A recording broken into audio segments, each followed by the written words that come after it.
Welcome back to the gun dungeon. We are in the gun dungeon today. Going to be doing another one of those reloading, ranting type videos. So here we are. I have some of the prettiest 50 Beowulf brass here, polished up, ready to go for you guys. Going to be loading some of these 300 grain Hornady FTX bullets in the 50 Beowulf. I really enjoy loading straight wall cartridges, especially big ones like this. It's just enjoyable. Even though it is a straight wall, I still use some good case lube. I like this Imperial sizing wax just to make it a little easier because there's a lot of brass being moved here with this cartridge. As you can see, it's pretty good size. But this is one of the few cartridges that I tend to load anymore. Typically, if it's not something large, something obscure, something out of the mainstream, I don't even load it anymore. A lot of that is because of the cost of what it costs me to replace my primers. Like my lock and load ammo plant here, it's set up for 9mm right now, and I haven't ran it year probably, just because right now I can buy a 9mm for 22 to 25 cents a round, and the primers that I'm using to create my own, it is 10 cents per primer, about $85 a thousand to $100 a thousand for small pistol primers these days. Then you add on your shipping and hazmat, you're looking at 10 cents per primer. I can load the rounds for, Full Metal Jacket. I can get around 11-12 cents a bullet.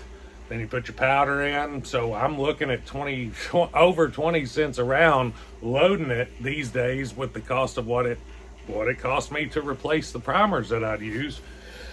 So why would I spend my time and effort loading 9mm when I can buy it for the same price, really, really close to the same price, and I have no time invested in it? So it's kind of like that for me with a lot of calibers these days. So until components come back into availability and price ranges that make sense to load, there's a lot of cartridges that I just don't load anymore. 5.56, that's another one. I just don't load that cartridge. It isn't something worth my time and effort and components to load. I just buy it. Now, 50 Beowulf, I can save some money with these bad boys. I can load these rounds here a lot cheaper than I can buy good hollow point hot loaded hunting loads for 50 Beowulf, and that's essentially what these are. So this makes sense. 6.5 Grendel. I will load the crap out of 6.5 Grendel. You can hear a tumbler running in the background that is tumbling some 6.5 Grendel right now. Probably end up swapping my ammo plant over to 40. I have everything. I have the shell holder or shell plate for the progressive. I have everything I need to load 40 on it. I've already loaded. That was what I set it up originally as, was 40. So I'll probably just swap it back over to 40. I can kind of justify loading 40 Smith & Wesson on a progressive press and loading using my primers and components for that. But probably I might even swap it, since it's the same dies, 10mm. Load 10mm on the progressive. That would make sense to me. Real actual true 10mm loads are fairly expensive. Of course, you can get the cheap S&B stuff that's 10mm, but it's not 10mm. It's 40 Smith & Wesson loads in a 10mm case. Yeah, you can get that. That's not hard to come by. The true 10mm loads, even in Full Metal Jackets, they aren't very cheap. So it makes sense to load that. You just have to look at where it makes sense for you to use your components that you will have to replace eventually, even if not now. The price of them has been pretty consistent, and it scares me because I'd like to see primers start coming back down the way ammunition has started coming back down. Maybe it'll happen in the future once ammo manufacturers aren't soaking up every single one of them. But as of right now, that's what we're doing. So I'm sitting here loading up some big old fat 50s and enjoying it. Like I said, straight wall cases, fun to load. Look at that bad boy.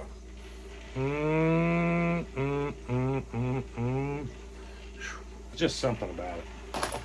Just something about it. So, one of the topics that I kind of wanted to rant on a little bit today has to do with marketing. And I get, I don't know how many emails, how many promos for sales over and over and over. And I fall victim to some of them. Not gonna lie. Bought guns that way from DSA that was just looked too good to be true as far as the sale price goes. But, you know, a lot of times, whether it's Father's Day, 4th of July, whatever it may be, there's always sales promos going on. Well, my birthday is this week, and I got a promo from Midway. I don't know why that primer's not wanting to go in. There it goes. Got a promo from Midway for my birthday sale price. One-time purchase. Get your own special birthday price on however many products you want to buy, whatever. So I thought, cool. This sounds like a good time to go buy some reloading components, bullets, brass, stuff like that. Let me check it out. So I get to looking, see some bullets that I'm interested in buying, see the sale price. And I'm like, you know what? That really looks familiar. And it says right there, right below it there, birthday price, special birthday price. The price looks familiar.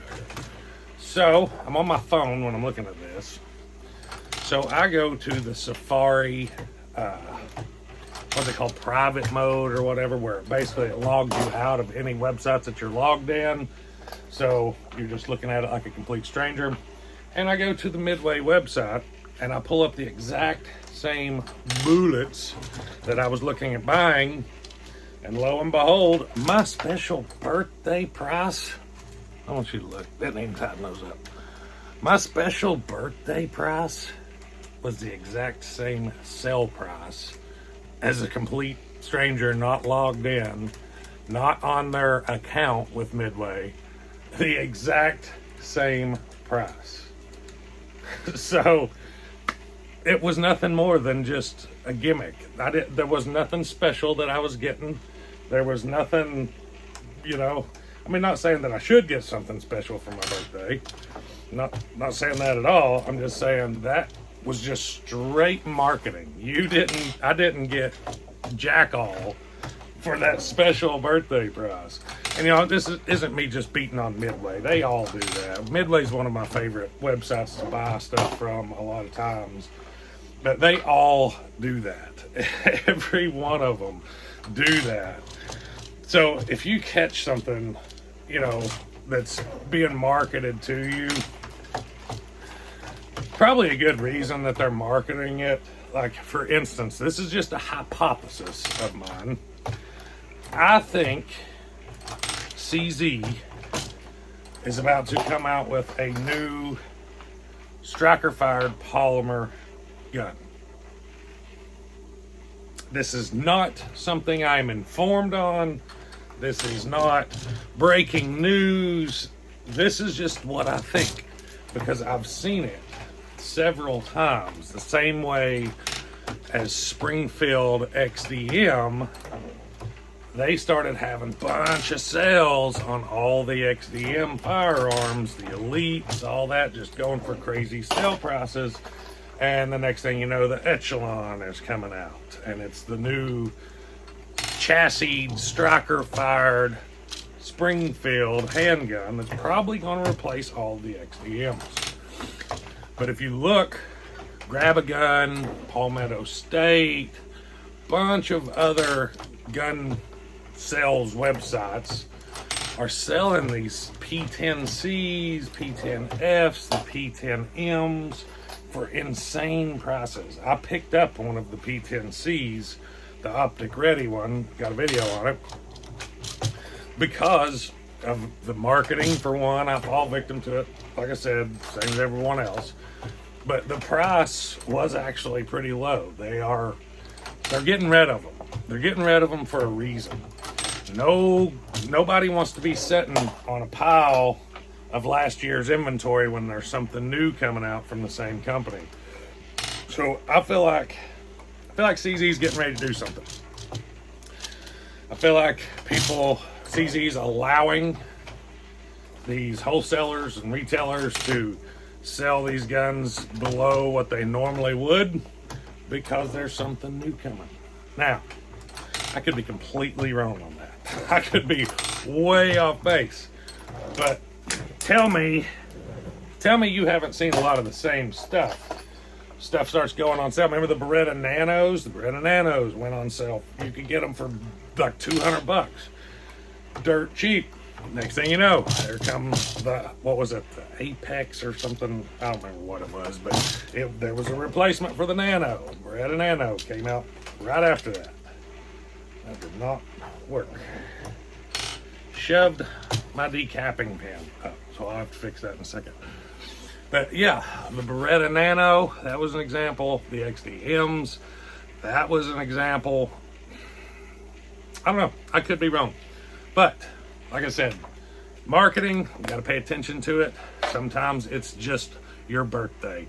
Sometimes it's just your birthday. You're not getting anything special, not getting any special prices or anything like that. It's just a way for them to sell you something. But sometimes you could really fall into some good deals when it's something like what we're seeing with the P10Cs, the XDMs here recently, stuff like that. I think another good example of this is, whenever the law enforcement trade-ins started happening, you start seeing all kinds of 40 cal law enforcement trade-ins popping up everywhere. You could get them dirt cheap, and everybody's switched to 9mm. That's not exactly the same as a company bringing out a new product, but it is a little bit of insight. You're seeing something start to change in the market. But if it were me, I'd start looking at some of these P10Cs, P10M. I think I saw the P10M for like $240 or something like that, $249 or something from maybe PSA, Grab a Gun, one of those. But it's an insane price. If I were in the market for a single stack 9mm subcompact, I would pick one of those up for sure. But keep in mind, good chance here in the next year or two, you're liable to be one generation of CZ polymer striker fired handguns behind, because I think personally there's something coming out that's going to replace it. And when they do, you all got to come back here and be like, oh, you were right, TGD, you were right. And if I'm wrong, go on, don't come back here, don't say another word to me. Well, anyways, guys, I'm going to fix this decapping pen. Don't know how I shoved it up. Fix that decapping pen, get back to loading up some more of these beautiful 50 Beowulfs, and then go outside and have a little bit of range fun. Hope you enjoyed the video. If you did, don't forget to hit like and subscribe. And until next time, guys, stay tuned.